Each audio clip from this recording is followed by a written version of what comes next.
اور فرعون ملک میں متکبر تھا اور کبر و کفر میں حد سے بڑھا ہوا تھا۔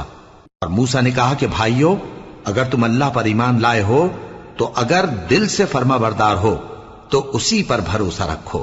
پس وہ بولے کہ ہم اللہ ہی پر بھروسہ رکھتے ہیں۔ اے ہمارے پروردگار، ہم کو ظالم لوگوں کے ہاتھ سے آزمائش میں نہ ڈال اور اپنی رحمت سے ہمیں قوم کفار سے نجات بخش۔ اور ہم نے موسیٰ اور اس کے بھائی کی طرف وحی بھیجی کہ اپنے لوگوں کے لیے مصر میں گھر بناؤ اور اپنے گھروں کو قبلہ یعنی مسجدیں ٹھہراؤ اور نماز قائم کرتے رہو اور مومنوں کو خوشخبری سنا دو۔ اور موسیٰ نے کہا کہ اے ہمارے پروردگار، تو نے فرعون اور اس کے سرداروں کو دنیا کی زندگی میں بارونق ساز و سامان اور مال و زر دے رکھا ہے۔ اے پروردگار، کیا اسی لیے کہ وہ تیرے رستے سے گمراہ کر دیں؟ اے پروردگار، ان کے مال کو برباد کر دے اور ان کے دلوں کو سخت کر دے کہ ایمان نہ لائیں